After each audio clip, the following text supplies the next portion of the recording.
जी हाँ साथियों, बहुत बहुत स्वागत करता हूँ अपने इस यूट्यूब परिवार रोहित सर बायोलॉजी में। आज हम आप लोगों को बताएंगे परिसंचरण तंत्र के बारे में। तो आप लोग अगर नए हो तो सब्सक्राइब कर दीजिए और वीडियो को लाइक कर दीजिए और अंत तक जुड़िएगा और आप बताइएगा लास्ट में कि समझ में आया है कि नहीं, क्योंकि बहुत इंपॉर्टेंट टॉपिक कक्षा 10 के हम लिए हैं जिसका नाम है परिसंचरण तंत्र। तो परिसंचरण तंत्र को हम समझते हैं आज। देखिए, परिसंचरण तंत्र होता क्या है। सबसे पहले बात करेंगे कि मानव में जो रक्त होता है या जंतुओं के शरीर में जो ब्लड होता है, रक्त होता है, तो ब्लड क्या करता है, भोज्य पदार्थ और ऑक्सीजन का परिवहन करता है। भोज्य पदार्थ और ऑक्सीजन का क्या करता है, परिवहन करता है। यानी कि भोज्य पदार्थ और ऑक्सीजन को एक स्थान से दूसरे स्थान तक ये पहुंचाता है। तो भोज्य पदार्थ और ऑक्सीजन का शरीर में ब्लड की सहायता से ही जाता है। तो ब्लड की सहायता से यही पहुंचाने वाला क्या कहलाता है, परिसंचरण कहलाता है। क्या कहलाता है, परिसंचरण कहलाता है। और ये जिस तंत्र के द्वारा जाता है, परिसंचरण यानी रक्त जिस तंत्र की सहायता से चलता है उसे हम परिसंचरण तंत्र कहते हैं। बात समझिए, रक्त का चलना ही परिसंचरण कहलाता है और ये जिस तंत्र के द्वारा होता है उसे परिसंचरण तंत्र कहते हैं। देखिए, हमारे शरीर में विभिन्न प्रकार के जो ऊतक है, अंग है, तो उनको काम करने के लिए ऊर्जा चाहिए, भोजन चाहिए और ऑक्सीजन चाहिए।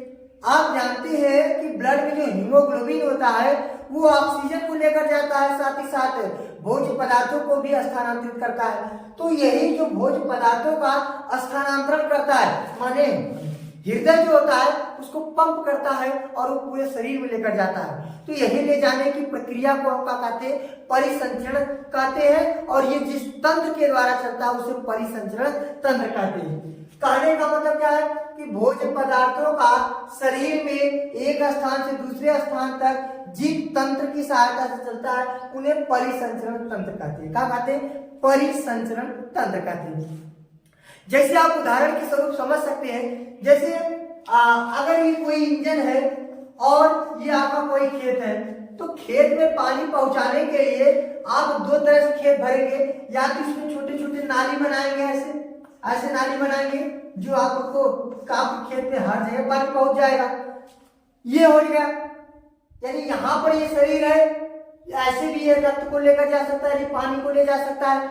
या कुछ ऐसे होते हैं, कुछ खेत में भैया नाली नहीं होता है और यहाँ से पानी गिराते हैं, वो हर जगह पहुंच जाता है। कहने का मतलब क्या है कि जैसे शरीर एक खेत की भांति है और खेत के जैसे उसमें पौधा होता है, तो पौधे को, उपज को सिंचाई चाहिए, पानी चाहिए। तो पानी को पहुंचाने वाला कोई एक तो तंत्र होता है, चाहे वो नाली हो चाहे वो पाइप हो, यानी किसी के माध्यम से जो जाता है।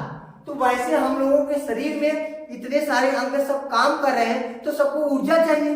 तो ऊर्जा चाहिए, तो ऊर्जा यानी भोज्य पदार्थ किसके साथ जाएगा, भोज्य पदार्थ रक्त के साथ जाएगा। तो रक्त किसके द्वारा चलता है, तो रक्त जो होता है एक तंत्र के द्वारा चलता है जिन्हें हम ध्वनि और शिरा के नाम से भी जानते हैं।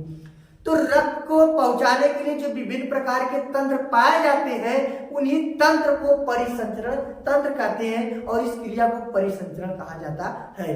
अब रक्त का पहुंचना ही ब्लड सर्कुलेशन कहलाता है। क्या कहलाता है, ब्लड सर्कुलेशन, माने रक्त का परिसंचरण, रक्त का परिसंचरण।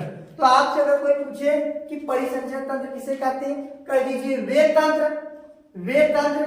आप लोग इसे नोट भी कर सकते हैं, बहुत इंपॉर्टेंट चीज है, एकदम ध्यान से सुनिएगा कि वे तंत्र जो भोज्य पदार्थों को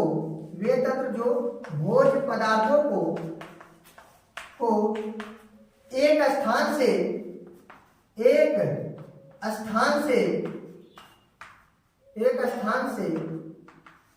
दूसरे स्थान तक स्थानांतरित करता है,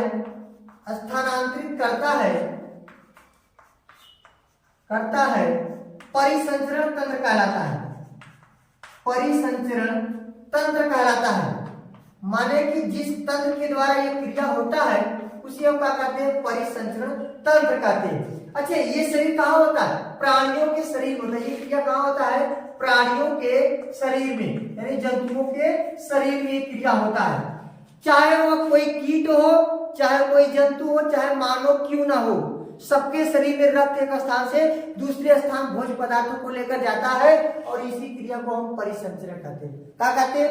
परिसंचरण कहते हैं। यदि यहीं पे दे दिया कि रक्त का परिसंचरण किसे कहते हैं, तो आप सीधा सीधा कहेंगे कि रक्त की सहायता से भोज्य पदार्थों का एक स्थान से दूसरे स्थान पहुंचने की क्रिया को रक्त का परिसंचरण कहा जाता है। इंग्लिश मीडियम वाले, सीबीएसई बोर्ड वाले इसी बात को पढ़ते हैं blood circulatory system, blood circulatory system. आप समझिए सीबीएसई पैटर्न वाले कुछ विशेष नहीं पढ़ते हैं, यही सब बातों को सिर्फ लैंग्वेज चेंज कर देते हैं, इंग्लिश में पढ़ते हैं। बात समझ में आ गया? यानी शरीर में जिस तंत्र के द्वारा भोजन पहुंचता है उस तंत्र को हम परिसंचरण तंत्र कहते हैं। क्या कहते हैं? परिसंचरण तंत्र कहते हैं। अब ध्यान दीजिए, परिसंचरण तंत्र दो प्रकार के होते हैं। परिसंचरण तंत्र दो प्रकार के होते हैं। कितने प्रकार होते हैं? दो प्रकार के होते हैं। परिसंचरण तंत्र कितने प्रकार होते हैं? दो प्रकार के होते हैं। पहला खुला परिसंचरण तंत्र, खुला परिसंचरण तंत्र। खुला को अंग्रेजी में क्या कहते हैं? ओपन। परिसंचरण क्या कहते हैं? सर्कुलेटरी और उसके बाद तंत्र को क्या कहते हैं? सिस्टम। क्या कहते हैं? सिस्टम। पहला खुला परिसंचरण तंत्र और दूसरा क्या होगा? बंद परिसंचरण तंत्र। क्या होगा? बंद परिसंचरण तंत्र। ठीक भैया, यहाँ पे बंद को अंग्रेजी में क्या कहते हैं? क्लोज। परिसंचरण क्या कहते हैं? सर्कुलेटरी और तंत्र को क्या कहते हैं? सिस्टम। बात समझिएगा कि कोई भी प्राणी हो, सबके अंदर रक्त का परिसंचरण होता है, यानी रक्त भोज्य पदार्थों को एक स्थान से दूसरे स्थान तक पहुंचाता है। तो ये दो प्रकार का होता है, एक खुला परिसंचरण तंत्र, एक बंद परिसंचरण तंत्र। कहने का मतलब पहले खुला को समझिए। देखिए, खुला का मतलब हम उस प्राणी की, उस जंतु का बात करेंगे जिनमें कोई नस या कोई किसी भी प्रकार की वाहिनी नहीं पाई जाती, कोई वाहिनियां नहीं पाई जाती, कोई नली नहीं पाई जाती है। कहने का मतलब कोई नस नहीं पाया जाता है। यानी जो नस होता है, आप देखिए ना कि हम लोगों के शरीर में नस की एक फैली हुई जाल जैसी संरचना थी, पूरा जाल बिछा होता है। यहाँ से हृदय उसको पंप करता है तो पूरे शरीर में लेकर जाता है और ले जाने की क्रिया को परिसंचरण कहते हैं, और जो तंत्र लेकर जाता है उसे परिसंचरण तंत्र कहा जाता है। बात समझिए। तो खुला परिसंचरण तंत्र क्या होता है? कह दीजिए वे प्राणी या वे तंत्र जिनमें रक्त किसी वाहिनियों के द्वारा नहीं चलती है, वो किसी वाहिनियों के द्वारा नहीं चलती है। जैसे अगर मान लीजिए कोई प्राणी का शरीर है तो ये सब ऊतक है और अंग है, ऊतक है, अंग है, तो इसमें जो रक्त बहता है तो कोई पाइप में नहीं जा पाता है, कोई नस में नहीं बहता है, ये डायरेक्ट कैसे फ्लो होता है, ऐसे डायरेक्ट बहता है। यानी यह ऊतक और अंग के सीधे संपर्क में होता है। ये ऊतक है, ये ऊतक अंग है, तो ये रक्त इसके सीधे संपर्क में होगा, डायरेक्ट उसके पास होगा, किसी पाइप में क्रिया नहीं होगी। लेकिन अगर हम बात करें बंद की, अच्छा इसका उदाहरण क्या हो सकता है? देखिए आर्थ्रोपोडा। आर्थ्रोपोडा माने क्या? आर्थ्रोपोडा माने होता है कीट। क्या कहेंगे? जिसमें कीट वर्ग आते हैं, इंसेक्ट वर्ग आते हैं, कीट जैसे होता है। अच्छा, अगर आपसे कोई पूछे कि भैया बताइए आप क्या केकड़ा में नसें पाई जाती हैं? आप कहेंगे नहीं पाई जाती हैं। अब जब कहेंगे कि नसें नहीं पाई जाती हैं तो केकड़ा में खुला परिसंचरण तंत्र होता है, उसमें रक्त उनकी अंग और ऊतक के सीधे संपर्क में होता है। बात समझ में? आप खुला वाला ठीक है ना? खुला परिसंचरण तंत्र में किसी भी प्रकार की वाहिनियां या नली या नस नहीं पाया जाता है। यह इसमें जो रक्त होता है वो ऊतक और अंग में सीधे संपर्क में होता है। क्यों? क्योंकि अगर खेत में पाइप बिछा दीजिए, क्या पानी उस मिट्टी के संपर्क में होगा? नहीं होगा। क्या पाइप से गया हुआ पानी उस पौधे पे जाएगा? नहीं जाएगा। जहां पाइप खुलेगी वहां पानी गिरेगा।